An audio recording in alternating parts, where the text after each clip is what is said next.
लोकसत्ता, आजचा लोकमत, सगळी महाराष्ट्राची वर्तमानपत्र काढून बघा तुम्ही. प्रत्येक वर्तमानपत्रात एकच गोष्ट आली आहे, हेडलाईन आहे, अग्रलेख आहेत की महाराष्ट्रातलं सगळ्यात मोठं स्कॅम. मोठं याच्यासाठी म्हणते नंबरनी अनेक मोठी झाली, पण लाडकी बहीण आई वडिलांनंतर सगळ्यात पवित्र नातं कुठलं असतं तर ते भाऊ आणि बहिणीचं पवित्र नातं असतं. त्या पवित्र नात्याचा सगळ्यात मोठा अपमान जर कोणी केला असेल तर त्या महाराष्ट्राच्या सरकारने केला आहे. 4,800 कोटी रुपयाचा घोटाळा स्कॅम आहे हा, आणि ह्याची इन्क्वायरी, याच्यासाठी 3 गोष्टी केल्या पाहिजेत. एक, तातडीने एक व्हाईट पेपर, या सगळ्याचं ऑडिट आणि याचं इन्व्हेस्टिगेशन झालं पाहिजे. याचं कारण असं की माझे काही प्रश्न आहेत महाराष्ट्राच्या सरकारला की 2,38,00,000 महिलांना तुम्ही ही योजनेचा लाभ दिला, त्याच्यातल्या आत्ता 26 लाख म्हणजे 10% जास्त महिला या पहिल्या टप्प्यात इलेक्शन झाल्यानंतर बरोबर त्यांनी त्याच्यातून काढलेले आहेत. माझा प्रश्न आहे, काल तुमच्याच सगळ्या चॅनलवर दाखवण्यात आलं की ह्याच्यात पुरुष देखील आले. आपण एक एक टप्प्याने घेऊया. मला सांगा, हे डायरेक्ट बेनिफिट ट्रान्सफर, हेच भारतीय जनता पक्ष आमची चेष्टा करायची. बघा, तुमचे प्रधानमंत्री कैलासवासी राजीव गांधीजी म्हणायचे की 1 रुपया इथून जातो आणि 10च पैसे पोचतात, हे आम्ही ऐकलेलं. त्याच्यानंतर जेव्हा मनमोहन सिंग साहेबांचं सरकार आलं तेव्हा डायरेक्ट बेनिफिट ट्रान्सफरचं पहिली योजना कोणी सुरू केली तर ते प्रधानमंत्री कैलासवासी मनमोहन सिंग साहेबांनी केली. त्याच्यानंतर अर्थातच ती भारतीय जनता पक्षाने यशस्वीपणे एनडीए सरकारने केली, हेही मी मान्य करते. पण ह्या पार्श्वभूमीवर जर डायरेक्ट बेनिफिट ट्रान्सफर जे डायरेक्ट पैसे जातात ते पुरुषांच्या अकाउंटमध्ये कसे गेले, मग बँक डिपार्टमेंट कसं हे केलं, हा प्रश्नाचं उत्तर द्यावं लागेल. डायरेक्ट बेनिफिट ट्रान्सफर 100% पैसे दुसऱ्यांनीच नेले ना. म्हणजे मग जर अकाउंट पुरुषाचं होतं मग महिलांचे पैसे पुरुषांच्या अकाउंटमध्ये गेलेच कसे. आणि तुम्हाला सांगते, जेव्हा लाडकी बहीण योजनेचे जे सांगतायत आधार कार्ड द्यावं लागतं, बँकचे डिटेल्स द्यावे लागतात, प्रूफ द्यावं लागतं, मग हे सगळं प्रूफ देताना मग हे चुकीच्या ठिकाणी गेलंच कसं, हा दुसरा. तिसरा मुद्दा, आपल्या सगळ्यांची मुलं फॉर्म भरतात शाळेचा, 0.1% मार्क नाही मिळाला तर तो फॉर्म रिजेक्ट होतो. विम्याचा योजना, शेतकरी विम्यासाठी फॉर्म भरतो तो रिजेक्ट होतो. स्कॉलरशिपसाठी मुलं फॉर्म भरतात तो रिजेक्ट होतो. मग लाडकी बहीण योजनेमध्ये पुरुषांनी आणि जे त्यांच्या सगळ्या रिक्वायरमेंटमध्ये बसत नाहीत असे पण फॉर्म मग त्या सिस्टीमनी रिजेक्ट कसे नाही केले. मग ही सिस्टम, ही तंत्रज्ञान कुठलं काढलं, डिजिटल इंडिया होतं ना. मग डिजिटल इंडियाच्या तंत्रज्ञानामध्ये विम्यात शेतकऱ्याला रिजेक्शन होतं, महिलांना मुलांना ॲडमिशनमध्ये रिजेक्ट मुलं होतात. त्याच्यानंतर जेव्हा तुम्ही डॉक्टरकडे जाता, ती कुठली योजना महाराष्ट्र सरकारची, त्याच्यात आयुष्यमान, त्या आयुष्यमानमध्येही त्याच्यात लोक रिजेक्ट होतात. म्हणजे आरोग्याला रिजेक्ट, शिक्षणाला रिजेक्ट, त्याच्यानंतर विमाला रिजेक्ट. मग लाडकी बहीण योजना इलेक्शनच्या बरोबर 3 महिने आधी कशी काय लाडकी बहीण योजनेने आत्ता जे रिजेक्ट केले त्यांना आधी रिजेक्ट केलं नाही.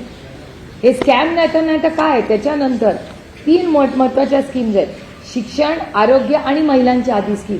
या तिन्हीला कटे, ह्याचे नंबर्स माझ्याकडे आहेत, मी तुम्हाला देऊ शकते. म्हणजे आरोग्य, शिक्षण आणि महिलांच्याच बाकीच्या स्कीम, या सगळ्या स्कीमला कट दिला आहे. महाराष्ट्र सरकारने स्वतः कबूल केलं, जे तुमच्या सगळ्या चॅनल्सनी दाखवलं की हे लाडकी बहीण योजनेमुळे जो लोड आला त्याच्यामुळे आम्ही हे कट केले. ते मी म्हणत नाही आहे, सरकारची कबुली आहे. त्यानंतर शेतकरी, शिक्षक, कॉन्ट्रॅक्टर तिघांच्या आत्महत्या गेल्या काही महिन्यात झाल्या.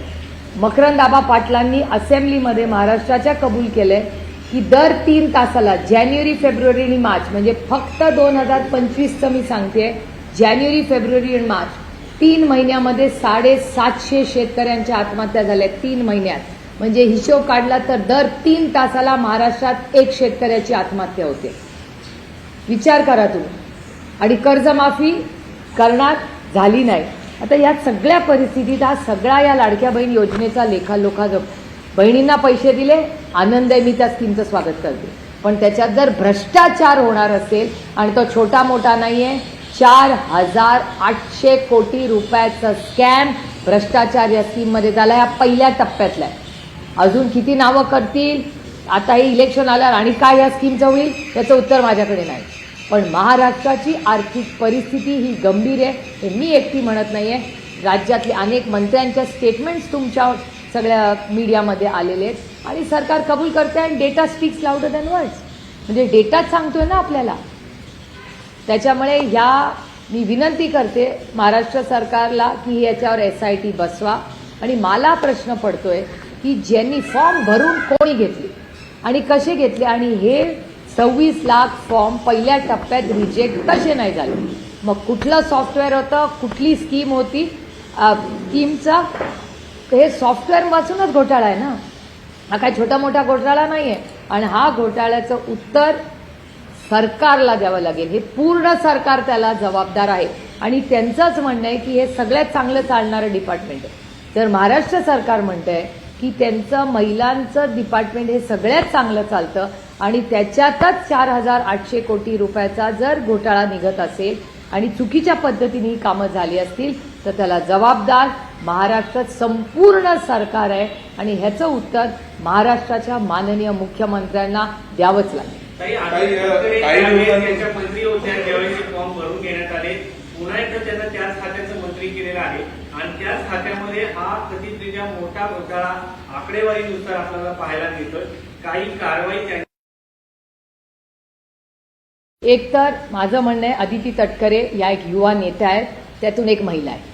त्याच्यामुळे मी अदिती तटकरेवर कधीही काहीही आरोप प्रत्यारोप करणार नाहीत. कारण का मला माहिती आहे सरकार कसं चालतं. आणि तुम्हाला आठवत असेल की हे सरकारची जेव्हा स्कीम अनाऊन्स झाली तेव्हा सगळ्यात पुढाकार कोण करत होतं, त्यातले मंत्री उपमुख्यमंत्री हे कार्यक्रम ड्राईव्ह करत होते. त्याच्यामुळे एक महिलेवर मी आरोप करणार नाही.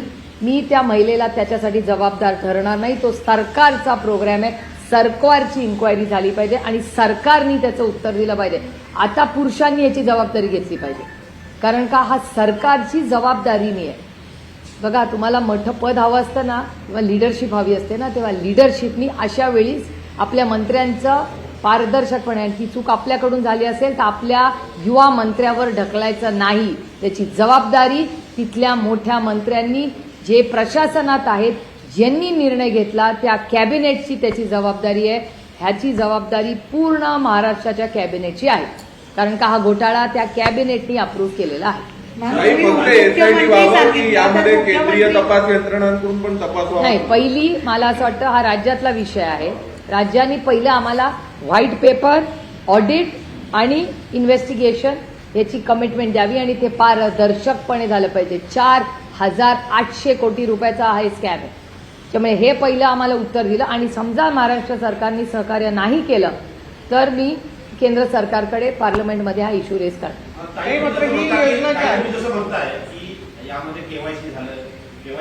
सांगते ना.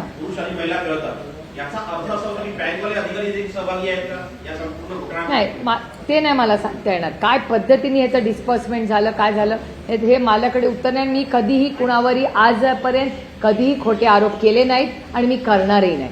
हे माझं राजकारणच. त्याच्यामुळे मी बँक इन्व्हॉल्ड आहे का काय मला माहिती नाही. हे बघा जो डेटा महाराष्ट्र सरकार देत आहे त्याच्यातूनच दिसतंय की 4,800 कोटी रुपयाचा स्कॅम आहे हा. मग हे पैसे कुठल्या पुरुषांना गेले, कुणाला गेले आपल्यालाच कळणार. पण हे काय राऊंड ट्रिपिंग होतं, 4,800 कोटी रुपयाचं राऊंड ट्रिपिंग केलंय का असंही असू शकेल. आम्हाला नाही माहिती.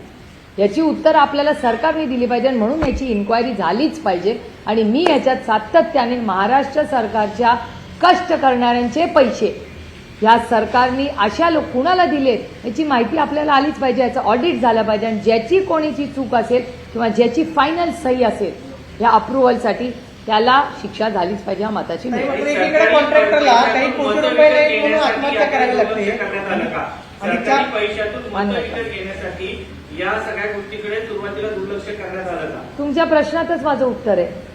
लोकसभेनंतरच ही स्कीम आली ना. यांना आधी लोकसभेच्या आधी बहिणी लाडक्या नव्हत्या, लोकसभेनंतर बहिणी लाडक्या झाल्या आणि स्वतःच कबूल केलंय महाराष्ट्रातल्या अनेक मंत्र्यांनी तुमच्याच चॅनलवर की लाडक्या बहिणीमुळे आम्ही तरलो. हा व्हिडिओ तुमच्या चॅनलवर मी पाहिलाय. मला कसं कळणार जगात देशात काय चाललंय? तुम्ही दाखवता म्हणून आम्हाला कळतं नाही. या इथे हा मंत्री हे बोलले, ते मंत्री ते बोलले. त्याच्यामुळे लाडक्या बहिणीच्या मतामुळे आम्ही तरलो हे मी म्हणत नाहीये. आत्ताच्या महाराष्ट्र सरकारमधले मंत्री म्हणले, असे अनेक मंत्री म्हणलेत, एक नाही. काही मंत्री काही कॉन्ट्रॅक्टरचे काही कोटी रुपये द्यायला नाहीत म्हणून कॉन्ट्रॅक्टर आत्महत्या करतात. तुम्ही आकडा जो सांगता तो 4,800 कोटीचा आहे. जर हा पहिल्या कदाचित- टप्प्यातला आहे. पहिल्या अजून टप्प्यात. किती येईल माहिती नाही. आता हे जर या इलेक्शन आणखीन झाली जिल्हा परिषद, त्याच्यानंतर अजूनही वाढेल, स्कीम बंदही करतील. हो नोस, या सरकारचं काय सांगता येतंय? मला सांगा, शेतकऱ्यांच्या काय परिस्थिती? म्हणले होते की नाही 7-12 कोरा करीन, सर सकट कर्जमाफी करीन म्हणले होते की नाही इलेक्शनमध्ये? झालं का? नाही झालं. आणि अगो बघा ना, आरोग्य आणि शिक्षण किती महत्वाच्या गोष्टी आहेत, त्याला दोन्हीला कट दिलाय या सरकारने. रस्त्यात मंत्री म्हणताय तुमच्या पण चॅनलवर, सत्तेतले मंत्री म्हणले आम्हाला पैसे मिळत नाहीत. मी म्हणत नाहीये, आणि मी खोटे नाटे आरोपी कधी केले नाहीत आणि कधी करणारही नाही. काही इलेक्शन पूर्वी स्क्रुटिनी शिवाय फॉर्म ऍक्सेप्ट केले गेले, त्यामुळे हे सगळं झालं. असं कुठली गव्हर्नमेंट स्कीम इतिहासामध्ये की ज्यात स्क्रुटिनी शिवाय लाभार्थी ठरले? अरे स्क्रुटिनीच करून म्हणून तर फॉर्म आहे ना, आणि त्या फॉर्म मध्ये लिहिलंय ना आधार कार्ड द्या, तुमचं KYC द्या, सगळं आहे ना त्याच्यात. मग फॉर्म भरले कोणी? आणि 4 छोट्या मोठे नाही हो, 4,800 कोटी रुपयाचा घोटाळा आहे हा. हे नाहीतर राऊंड ट्रिपिंग पण केलं असेल कोणी, फिरून कुठे गेले पैसे देवालाच ठाऊक. आपल्याला नाही माहिती, कारण का ते म्हणतायत हे पुरुषांना दिले, ह्याचा सगळ्याची इन्क्वायरी झाली पाहिजे. याची जबाबदारी नक्की कोणाची आहे? उपमुख्यमंत्री नाही, मी म्हणलं सगळं पूर्ण कॅबिनेट त्याला जबाबदार, सगळी कॅबिनेट जबाबदार, पूर्ण cabinet has to be accountable. Beneficiary सगळे आहेत ना, त्याचा लाभ तुम्ही सगळ्यांनी मिळून घेतला ना, मग जबाबदारी पण सगळ्यांनीच घ्यायला लागेल. एका महिलेला टार्गेट करू नका. मी अदिती तटकरे, एक युवा नेतृत्व आहे, ती एका टीममध्ये काम करते, आणि मी आणि अदितीने कधी ना कधी एकत्र काम केले. मला माहिती आहे ती एक कर्तृत्ववान मुलगी आहे. त्यामुळे मी अदिती तटकरेवर कधी आणि मी कुठल्याच महिलेवर असे आरोप करणार नाही, कारण का तो निर्णय सगळ्यांनी मिळून घेतलेला आहे, एकटीचा नाही आहे तो निर्णय. आणि एकीकडे कृषी मंत्री म्हणतात ओसाडगावची पाटीलकी आहे, मला पैसे नाही द्यायला, आणि इकडे मोठ्या प्रमाणात 4,800 कोटी रुपयाचा घोटाळा समोर येतो. हे बघा, एक तर माझी विनंती आहे, आज तुमच्याच चॅनलवर सांगितलं की आज उपमुख्यमंत्री आणि पुण्याचे पालकमंत्री मोठा निर्णय घेणार आहेत. माझी त्यांना हात जोडून विनंती आहे की निर्णय घ्या. जो माणूस महाराष्ट्राच्या सरकारला भिकारी म्हणतो, शेतकऱ्यांना भिकारी म्हणतो, असा माणसांनी महाराष्ट्राच्या सरकारमध्ये असूच नाही. म्हणजे इतके दिवस माननीय मुख्यमंत्र्यांनी आणि दोन्ही उपमुख्यमंत्र्यांनी सहनच कसं केलं, हा अपमान तुमचा आणि माझा फक्त नाहीये, हा महाराष्ट्राच्या सरकारचा अपमान आहे, हा महाराष्ट्रातल्या कष्ट करणाऱ्या शेतकऱ्यांचा अपमान आहे. भिकारी म्हणता तुम्ही त्यांना, आणि तुम्हाला त्यांना कदाचित हे सोपं वाटत असेल, पण तुम्हाला माहिती आहे की कैलासवासी यशवंतराव चव्हाणांनी जेव्हा या महाराष्ट्राचा मंगल कलश आणला, हुतात्म्यांनी एवढं मोठं त्यांचं प्राण बलिदान दिलं, एवढा मोठा त्याग केल्यावर महाराष्ट्र स्थापन झाला, आणि त्या महाराष्ट्राच्या स्वाभिमानी मराठी माणसाला हे भिकारी म्हणतात?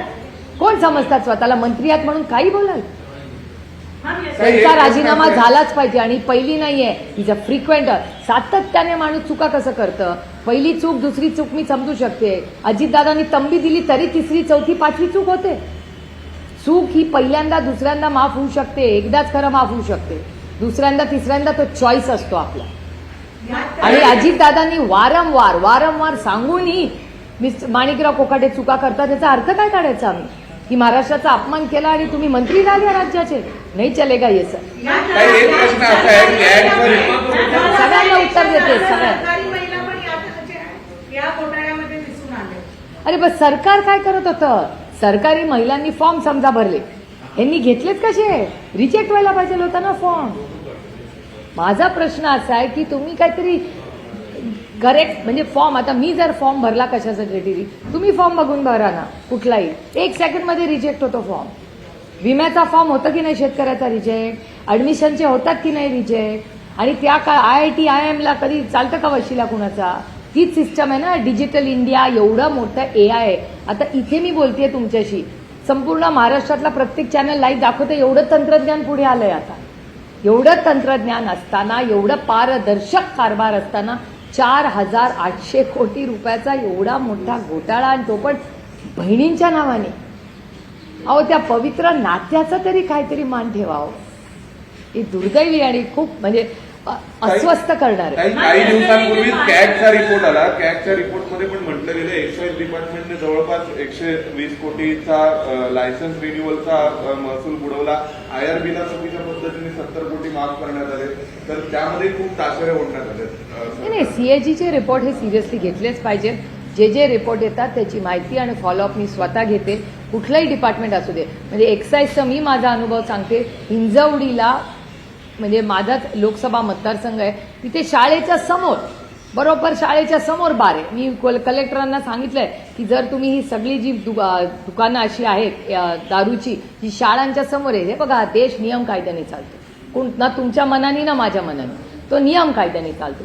जर सुप्रीम कोर्टाचा आणि राज्याचा आणि देशाचा निर्णय आहे की शाळेच्या समोर आजूबाजूला जवळ दारूचं आणि सिगरेटचं दुकान असता कामा नये, तर नाही. तुम्हाला चालेल का तुमच्या मुलांच्या शाळेच्या समोर बार चाललेला? नाही चालणार ना. मग त्या शाळेने का ते सहन करावं? कुठलीही शाळा असू दे आणि कुणाचीही असू दे, जे नाही चालेल. एकनाथ खडसे यांच्या जावयांवरती मराठी संपूया आणि मग पार्टीचा आरोप इंग्रजी. करण्यात आला.